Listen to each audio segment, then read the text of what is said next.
bagiannya adalah 2/3. Wa in kanat wahidatan falahan nisfu misalnya. Allah langsung membagi untuk satu anak perempuan itu setengah, Pak. Itu namanya bilangan pasti. Yang berikutnya as-sudus wali abawaihi likulli wahidin minhum as-sudus. Untuk orang tua kita, Pak, ibu kita, ayah kita, dia berhak 1/6, Pak. Sudus 1/6, Pak. Siapa yang membagi? Allah Subhanahu wa ta'ala. Kemudian fali ummihi sulus, ya. Untuk ibu dia juga berhak dapat 1/3. Siapa yang membagi, Pak? Allah Subhanahu wa ta'ala. Contoh berikutnya jamaah, fala umur rubu'u 1/4, Pak. Untuk siapa? Untuk suami 1/4, untuk istri 1/4. Yang berikutnya falahunna sumun, ya. Istri berhak dapat 1/8. Siapa yang membagi, Pak? Allah Subhanahu wa ta'ala. Maka jamaah, saya kasih kesimpulan, bilangan pasti dalam pembahasan fikih waris, Pak, hanya ada 6, setengah, Pak, 1/4 jamaah, 1/8, Pak. Itu grup pertama. 2/3, 1/3, 1/6 itu grup kedua jamaah. Saya urutin dari paling besar, Pak, setengah, ya. Lebih besar daripada 1/4, ya. 1/4 lebih besar daripada 1/8.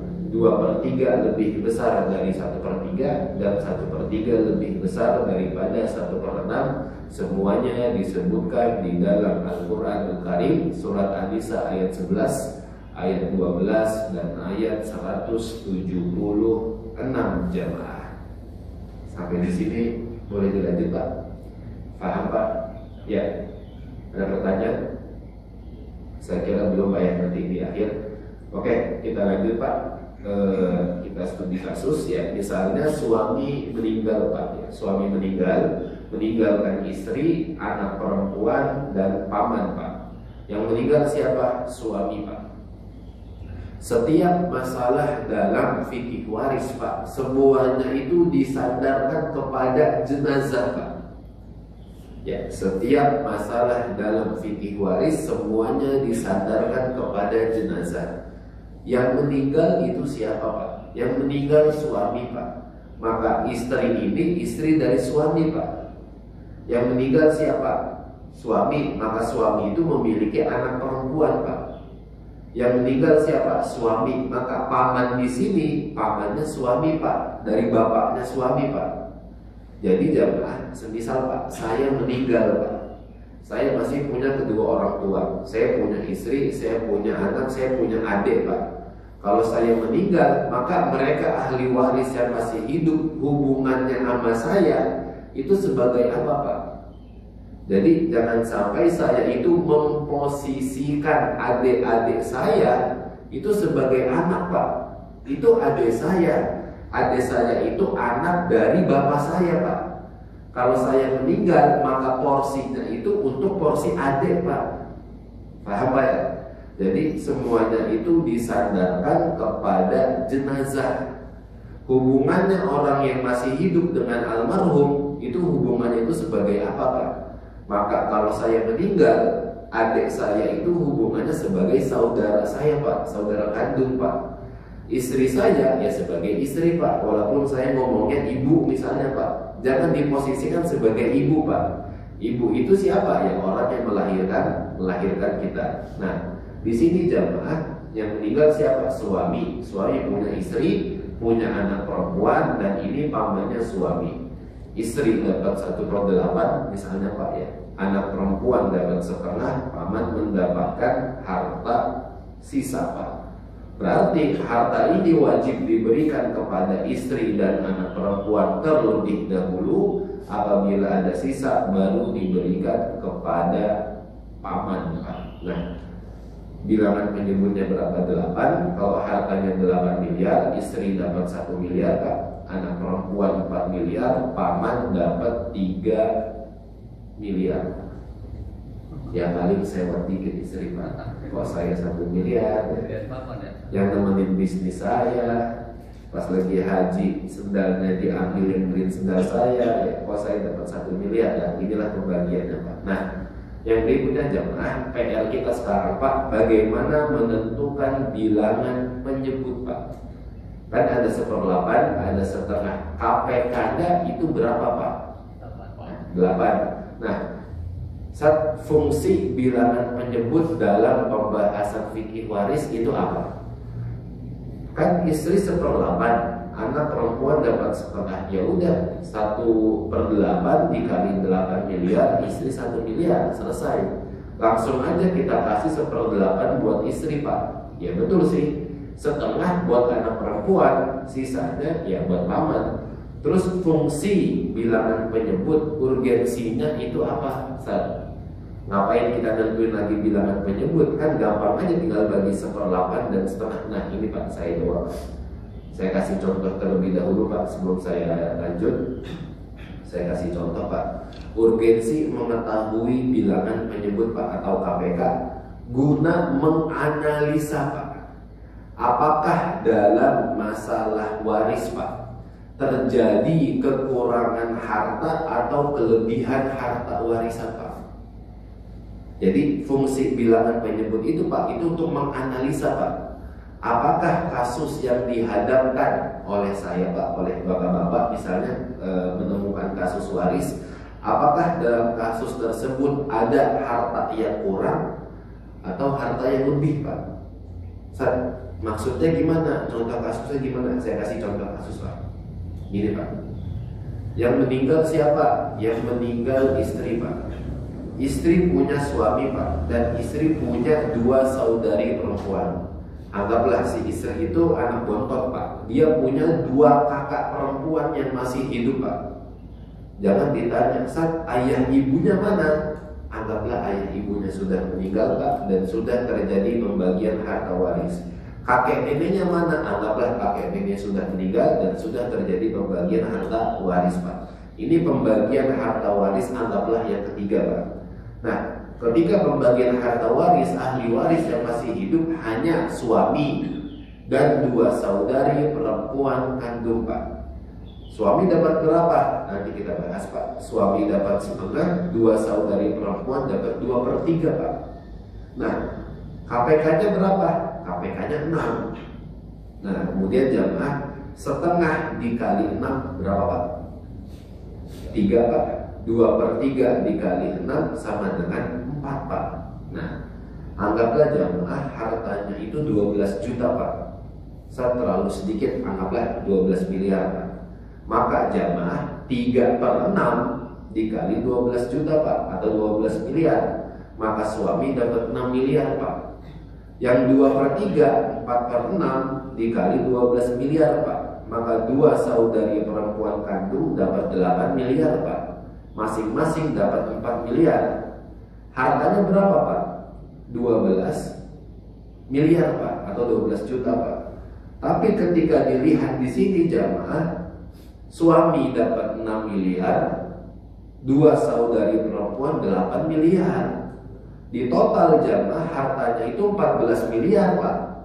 Sedangkan harta yang tersedia setelah diakumulasi jamaah ini cuma 12 miliar Pak. Jadi minus 2 miliar.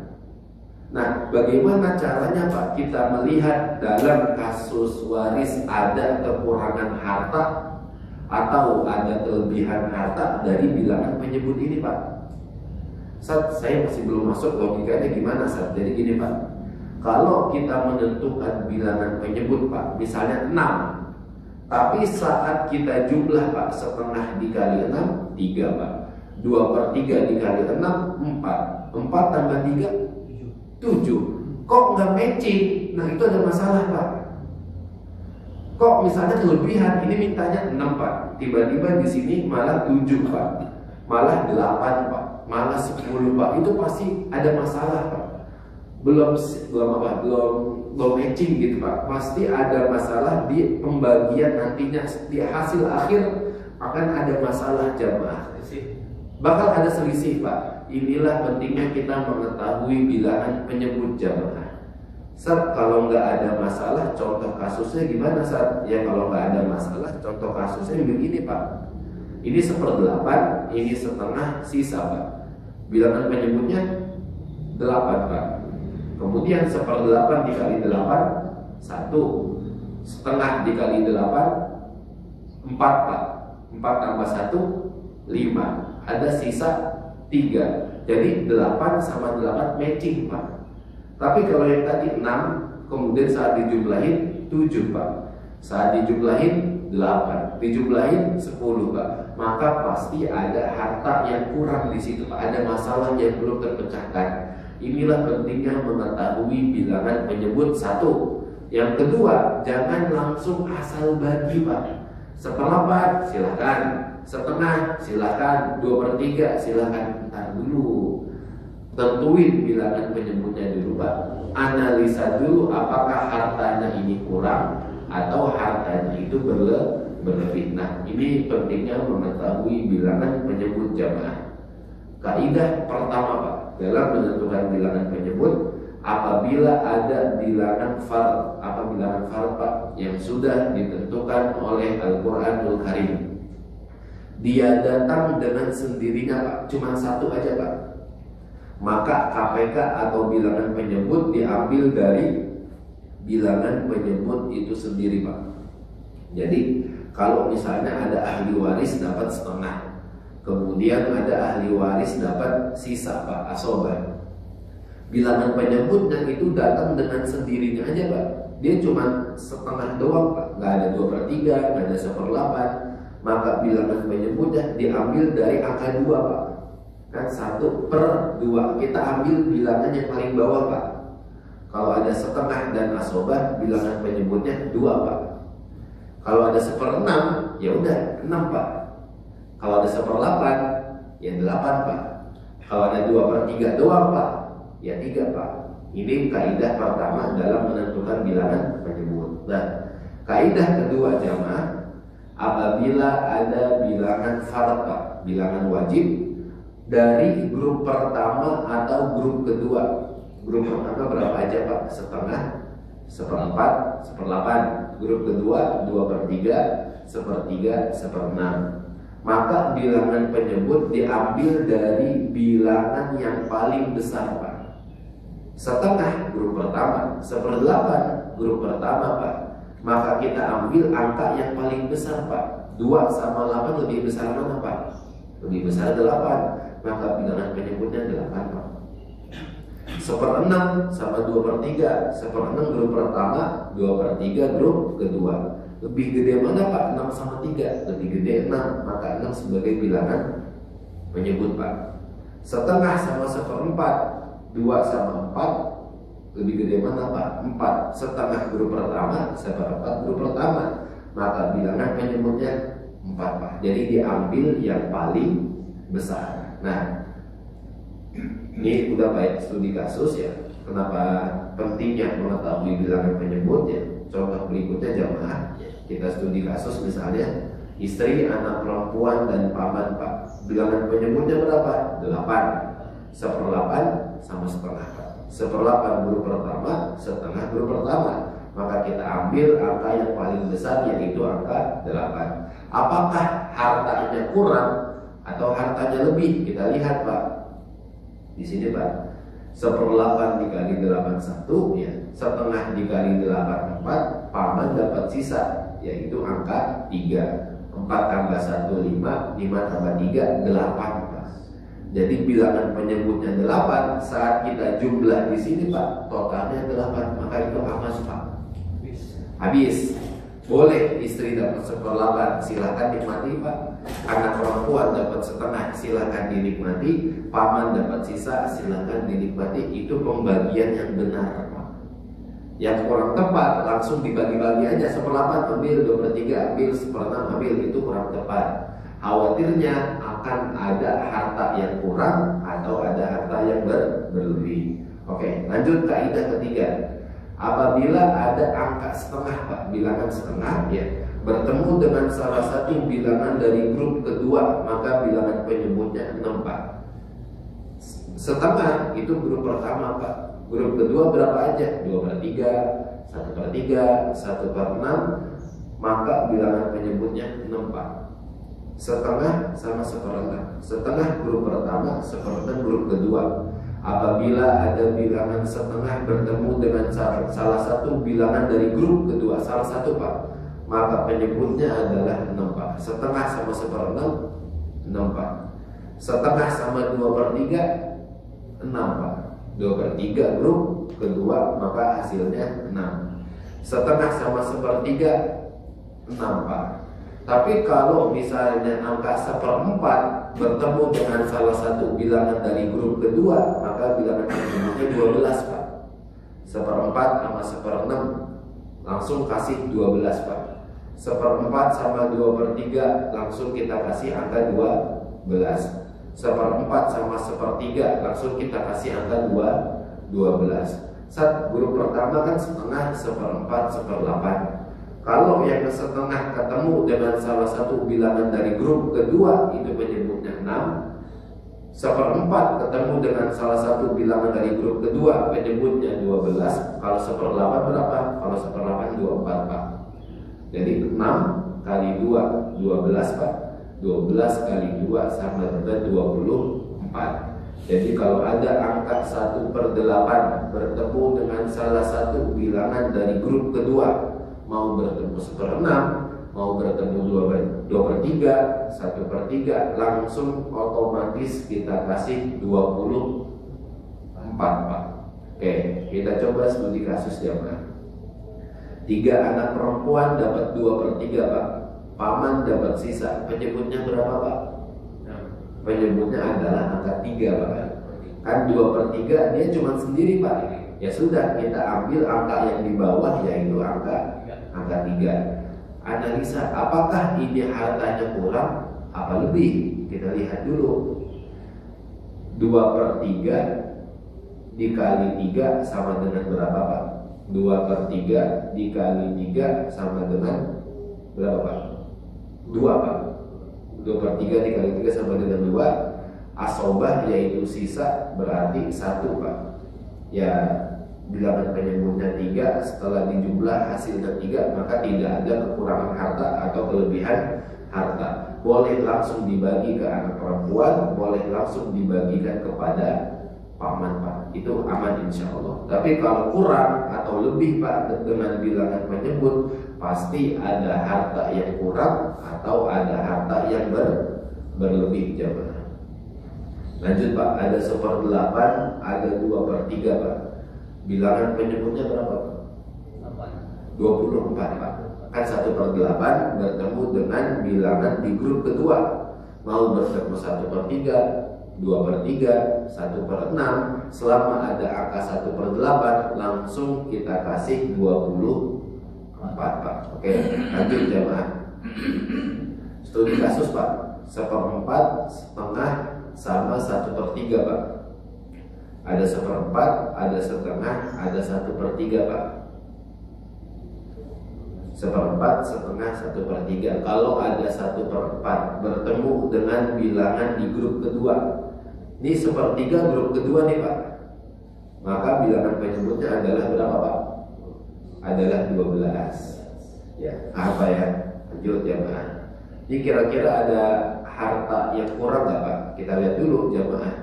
1/4 dikali 12 3 Pak. Setengah dikali 12 6. Setengah kali 12 6. Kemudian 1/3 dikali 12 sama dengan 4 Pak. 6 tambah 4 10. 10 tambah 3 13 Pak. Di sini mintanya 12, saat dijumlah malah 13 Pak. Ini pasti hartanya itu kurang Pak. Nah ini pentingnya kita itu menentukan bilangan penyebut Pak. Saat kita ditanya sama orang, saat di keluarga saya ada yang meninggal, hartanya berapa? Bu, hartanya misalnya 12 miliar misalnya. Ada rumah Ustaz, ada emas.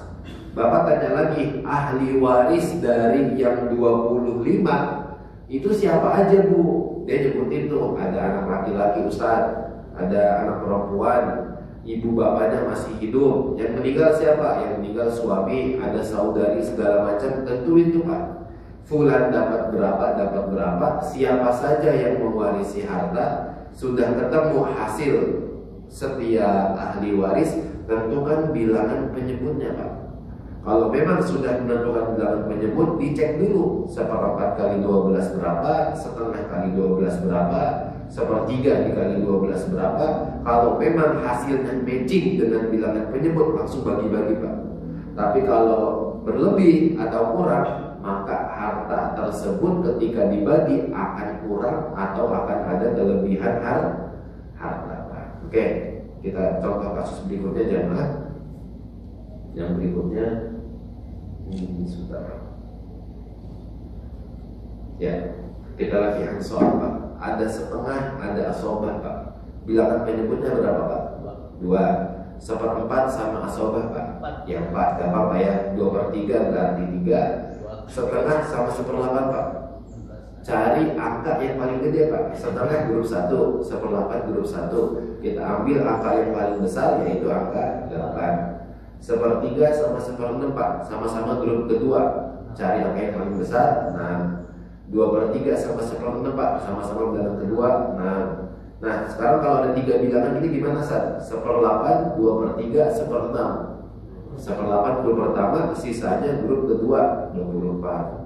1/6, 1/3, 1/4 Pak. 12 Pak, karena ada 1/4, sisanya ini adalah grup kedua. 1/2, 1/3, 1/6 Pak. Jawabannya adalah 6. Dari mana 6? Ada setengah bertemu dengan bilangan di grup kedua, bilangan penyebutnya adalah 6 Pak. Sampai di sini mau dilanjut Pak? Atau cukup Pak? Kalau dilanjut kita akan masuk ke pembahasan ahli waris yang mewarisi setengah Pak dari harta peninggalan almarhumnya Pak. Mau dilanjut Pak? Atau cukup? Cukup kali ya. Biar nggak terlalu jawabannya Pak. Biar nggak terlalu banyak yang kita pelajari, biar kita lupa dengan pelajaran sebelumnya. Kalau ada pertanyaan silahkan Pak. Pak Fikih, Bapak mertua nggak ada. Ya, jadi saya masih ingat Pak dengan Bapak mertuanya Pak Fikih. Di pertemuan yang lalu beliau bertanya saat itu Pak, dengan pertanyaan bagus sekali Pak. Saya suka dengan pertanyaan beliau dan saya belum mendapatkan Pak jawabannya di kitab-kitab gitu. Saya diskusi dengan beberapa masyayikh Pak di Arab Saudi tentang pertanyaannya beliau. Jadi beliau itu bertanya tentang masalah mawani'ul irfi, penghalang warisan dalam hal pembunuhan. Seorang anak membunuh bapaknya Pak supaya dia ingin menguasai harta warisan bapaknya, pengen cepat-cepat dapat harta warisan, maka si anak itu tidak berhak mendapatkan harta warisan Pak. Baik dia membunuh secara langsung Pak atau membunuh secara tidak langsung. Dia membunuh bapaknya Pak, maka dia tidak berhak mendapatkan harta warisan. Dia membunuh ibunya, maka dia tidak berhak dapat harta warisan dari ibunya Pak. Nah, kemarin pertanyaan beliau, Bapak mertuanya Pak Fikih, kalau orang tua itu punya anggaplah 5 anak kemudian anak pertama itu membunuh saudara-saudaranya Pak, yang 4 orang itu Pak, punya anak 5 bapak ibunya. Kemudian anak pertama itu membunuh semua saudara-saudaranya Pak, hanya tersisa anak pertama saja. Kalau dalam masalah pembagian harta waris, anak pertama itu dapat asobah binafas Pak, dapat harta sisa Pak. Jadi semua harta ibu bapaknya itu lari semua ke anak pertama saja. Bapaknya CEO misalnya Pak, hartanya 10 miliar, ibunya 20 miliar, maka 30 miliar itu dikuasai sama anak pertama. Dia membunuh semua saudara-saudaranya Pak Ustadz, kemudian tapi dia tidak membunuh bapak ibunya. Bapak ibunya wafat, anggaplah satu kena kanker, satu karena kecelakaan Pak, meninggal karena memang sudah ajal. Apakah anak pertama ini dapat harta dari bapak ibunya atau tidak? Saat itu Pak saya menjawab, dia dapat harta dari bapak ibunya, karena dia itu tidak membunuh bapaknya dan tidak membunuh ibunya. Tapi ketika saya pulang Pak di motor Pak, saya mikir ulang gitu. Ini anak dia berpolitik gitu Pak. Jadi mengambil celah dari pembagian hukum waris Pak. Karena dia tahu bapak ibunya kaya, dia langsung membunuh semua adik-adiknya Pak, supaya dia itu jadi pewaris tunggal. Jadi ada hilah di situ Pak. Maka dia membunuh adik-adiknya supaya dia menjadi ahli waris tunggal dari kedua orang tuanya. Apakah dia dapat hak warisan dari bapak ibunya? Nah, saya situ mikir lagi Pak, saya cari-cari di buku Pak. Yang saya dapatkan jamaah kaidah yang mengatakan manista'jala bi syai'in fa innahu uqiba bi hirmanihi. Manista'jala bi syai'in qabla awanihi fa innahu uqiba bi hirmanihi. Barang siapa yang terburu-buru Pak, ingin mendapatkan harta warisan sebelum waktunya, maka dia diiqab, dia dihukum untuk tidak mendapatkan harta warisan Pak. Qabla awanihi, ini kaidah untuk mereka yang membunuh ahli waris Pak, supaya ia mewarisi harta warisan dari orang yang dibunuh. Tapi kaidah ini tidak cocok untuk diterapkan di pertanyaan bapak mertuanya Pak Fikih. Nah, situ saya bingung Pak. Saya diskusi dengan beberapa masyayikh. Salah satu guru saya Pak, beliau lagi ngambil doktoral usul fikih di Madinah. Beliau mengatakan anak ini dia tidak berhak mendapatkan harta warisan karena dia telah membunuh adik-adiknya itu Pak. Walaupun dia tidak membunuh bapaknya, apakah dia meniatkan hal tersebut atau tidak meniatkan, tetap dia tidak berhak mendapatkan harta warisan. Saya nggak puas Pak dengan jawaban beliau Pak. Saya cari-cari lagi ke masyayikh Pak yang menekuni di bidang waris. Pendapat kedua, dia tetap mendapatkan harta warisan. Kenapa? Dia itu tidak membunuh bapak ibunya, tapi dia membunuh adik-adiknya. Tapi dia wajib dikisos Pak. Dia wajib dikisos Pak. Dikisos itu karena dia membunuh, ya maka hukuman bagi si pembunuh dibunuh lagi Pak. Nyawa dibalas dengan nyawa Pak, dikisos Pak. Dia wajib dikisos, satu Pak. Dan dia tidak berhak mendapatkan harta dari adik-adiknya Pak, itu jelas Pak. Karena dia membunuh adik-adiknya, dia tidak berhak dapat harta dari adik-adiknya. Pertanyaan berikutnya, apakah dia mewarisi harta bapak ibunya? Jawabannya mewarisi Pak. Tapi saat dia dikisos Pak, harta dia yang dimiliki sama dia itu diwariskan lagi Pak. Jadi oke, dia dapat harta dari bapak ibunya satu, tapi dia wajib dikisos Pak. Dan harta yang dia tinggalkan itu wajib diwariskan lagi Pak. Saya merasa nyaman Pak, saya merasa tenang dengan jawaban yang ini Pak. Dia wajib dikisos, satu Pak. Dia tidak berhak mendapatkan harta warisan dari adik-adiknya Pak. Kalau dia meninggalkan harta si adik-adiknya, apakah dia mewarisi dari harta orang tuanya? Jawabannya iya Pak, 3. Tapi saat dia meninggal karena dikisos, maka harta dia itu diwariskan lagi Pak ke ahli warisnya masih gitu Pak. Saya lebih condong ke pendapat yang kedua Pak. Dia wajib dikisos. Dia mewariskan harta dari bapak ibunya, namanya dikisos Pak, kan harus langsung gitu Pak. Maka saat itu hartanya diwariskan lagi kepada orang yang berhak menerima harta warisan atau ahli warisnya Pak. Terima kasih Pak Fikih. Bapak mertuanya menanyakan pertanyaan yang luar biasa Pak. Jadi sebelum saya diskusi sama beberapa masyayikh Pak. Tapi kalau itu kan maaf ya. Jadi kan itu muharram ya, hukum Islam ya. Iya. Kalau di hukum Indonesia karena saya lihat tuh case yang kayak gini tuh kalau mungkin di film atau di sinetron. Iya, betul. Ada juga kisah nyata itu ada. Oh, terjadi hal demikian. Ada. Jadi dia udah tahu dia bakal orang tuanya kaya terus adik-adiknya dibunuh. Nah, supaya itu ada kisah nyata kayak gitu juga. Benar ada Pak? Ada. Ya, jadi itu pertanyaan bagus Pak. Saya diskusi dengan beberapa teman saya sedang S2 Pak di Madinah, jurusan fikih, usul fikih. Ada kasus nih dari jamaah. Coba menurut ente gimana gitu? Kata teman saya, wallahu a'lam, ane baru dapat kasus seperti ini gitu. Saya diskusi sama beberapa masyayikh, beliau menjawab jawabannya dengan jawaban yang tadi Pak. Satu, wajib dikisos Pak. Yang kedua, setelah dikisos hartanya wajib diwariskan. Yang berikutnya tidak berhak menerima harta dari adik-adiknya kalau si adik ini meninggalkan harta warisan. Yang berikutnya setelah dikisos, hartanya wajib diwariskan kepada ahli waris yang masih hidup, Pak. Wallahu a'lam bishawab. Kalau hadir, saya berterima kasih sama beliau, Pak. Sudah bertanya dengan pertanyaan yang bagus dan luar biasa. Ya, Pak Afif.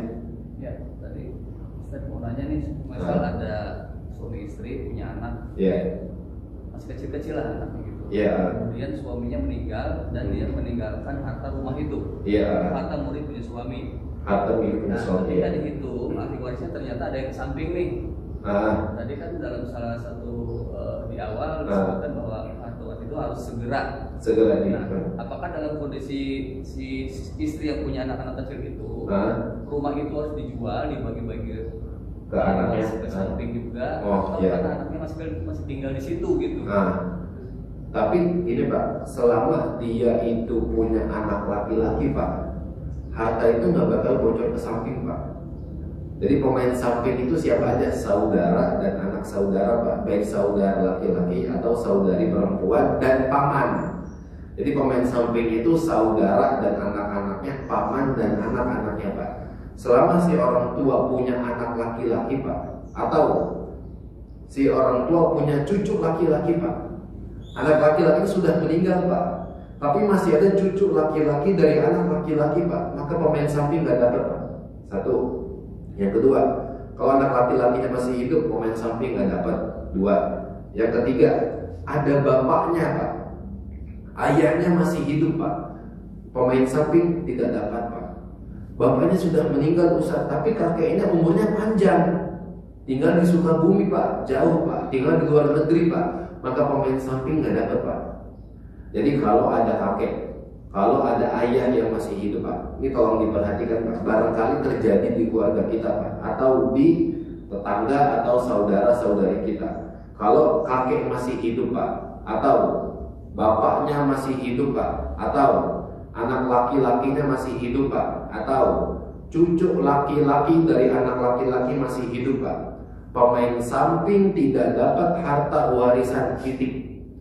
Pemain samping siapa aja? Saudara, saudari, paman, anak paman Pak, semuanya tidak dapat harta warisan, walaupun tinggal satu rumah Pak. Rumahnya gede, ada bapaknya masih hidup, anak laki-lakinya masih hidup, anggaplah anak perempuannya meninggal, adik-adiknya masih hidup, pamannya tinggal satu RW, tapi masih ada bapaknya, pemain samping tidak dapat Pak. Nah Pak, kembali ke kasus Pak Afif. Lihat dulu Pak, anaknya itu ada laki-laki nggak Pak? Katakanlah nggak ada. Katakanlah nggak ada, anaknya perempuan semua misalnya. Kalau anak laki-laki nggak ada, mana mungkin cucu laki-laki dari anak laki-laki itu ada Pak. Lihat, bapaknya masih ada nggak Pak? Ayahnya, kakeknya masih ada nggak? Kalau salah satu bapak sama kakeknya masih ada Pak, pemain samping nggak dapat Pak. Anggaplah sudah meninggal ayahnya, anggaplah kakeknya sudah meninggal, anak laki-lakinya nggak ada, apalagi cucu laki-laki dari anak laki-laki, maka harta bocor ke samping. Nah, secara teknis Pak, ya harta wajib diwarisin Pak. Secara hukum demikian. Tapi secara teknis gimana Pak? Ya udah silakan dibagi Pak.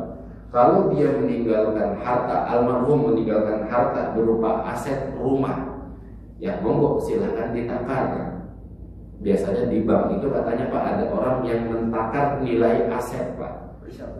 Apa namanya Pak? Itulah yang mentakar nilai aset. Ini rumah posisi di sini, di jalan ini, di kota ini, harganya berapa? Anggaplah ketemu angka 2 miliar. Apakah wajib dibagi saat itu juga? Jawabannya wajib dibagi. Apakah wajib dijual? Ya nggak mesti dijual Pak.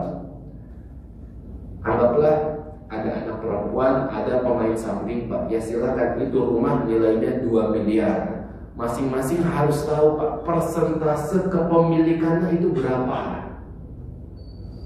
Anak perempuan punya persentase segini, anak perempuan kedua punya persentase kepemilikan segini, pemain samping punya persentase segini. Deal, sudah selesai Pak bagi harta waris Pak. Perkara mau dijual, silahkan Pak. Perkara enggak mau dijual, silahkan. Tapi masing-masing sudah tahu berapa kepemilikan aset tersebut Pak. Mau dijual sama pemiliknya silahkan. Kalau tidak dijual, ya silahkan. Yang penting sudah dibagi dan sudah mengetahui berapa persentase kepemilikan aset Pak. Wallahu a'lam bishawab. Ada lagi jawab? Mesti dijual ya? Nggak mesti dijual Pak, apalagi masih tinggal di situ Pak. Ada anak-anak masih tinggal di situ, anak-anak yang mungkin belum punya rumah, masih butuh pendidikan. Ya monggo lah saudara bijak dalam menilai tersebut, tapi masing-masing harus tahu ini rumah sudah bukan punya almarhum lagi. Ini rumah sudah dibagikan secara waris. Anak perempuan dapat, pemain samping anggaplah dapat Pak, karena nggak ada anak laki-laki, cucu laki-laki, ayah pakai dan pada meninggal. Masing-masing harus tahu dan sudah dibagi secara persentase kepemilikan. Kalau memang mau dijual oleh ahli waris, silakan Pak dibagi-bagi uangnya. Kalau memang belum mau dijual atau sulit dijual, masing-masing harus tahu berapa kepemilikan atau persentase kepemilikan si aset tersebut Pak. Wallahu a'lam bishawab. Sebelum saya tutup jamaah, saya teringat dengan salah satu ayat Pak yang berbunyi gini Pak. Falyanzuril insanu ila ta'amihi. Falyanzuril insanu ila ta'amihi Pak. Hendaklah seseorang itu memperhatikan Pak, melihat Pak, meng-cross check apa yang dia makan Pak. Ini benar Pak, di zaman sekarang terkadang orang lebih fokus dengan yang namanya quantity, hanya melihat jumlah banyaknya Pak. Falyanzuril insanu ila ta'amihi. Hendaklah seseorang itu melihat apa yang dia makan Pak. Yang namanya makanan satu harus thayyib dan halal Pak. Apa yang masuk ke dalam perut kita Pak, sebagai ayah, sebagai suami, buat istri kita, buat anak-anak kita, usahakan makanan halal Pak. Al-halalu bayyinun Pak, yang halal itu jelas Pak. Wal haramu bayyinun, yang haram itu jelas. Wa bainahuma umurun mushtabihat, di antara halal dan haram ada yang abu-abu Pak. Maka tugas kita Pak memberikan makanan yang halal, karena halal itu jelas Pak. Yang haram itu jelas Pak. Ada satu kisah Pak, saya tutup Pak. Ada salah satu kisah gini Pak. Ada anak pesantren Pak, disekolahkan sama bapaknya di pesantren. Anak ini sulit untuk menghafal Quran Pak. Orang itu cerita sama saya, sulit menghafal Quran. Ketika liburan Pak, anak ini bilang ke bapaknya gini, Pak, tolong uang jajan yang bapak kasih ke aku, uang jajan yang bapak hasilkan dari ngedosen saja, bukan yang lain Pak. Saya susah untuk menghafal Quran di pesantren Pak. Intinya Pak, ya bapak ini dapat uang dari income yang lain Pak, tapi dengan cara yang tidak benar. Dinafkahkanlah ke anaknya sulit hafal Quran Pak. Kemudian anaknya ini protes ke bapaknya, tolong uang yang bapak kasih ke saya murni full uang hasil ngedosen saja, bukan yang lain Pak. Wallahu a'lam bishawab. Subhanakallahumma wa bihamdika asyhadu an la ilaha illa anta astaghfiruka wa atubu ilaik. Syukran. Assalamualaikum warahmatullahi wabarakatuh. Waalaikumsalam.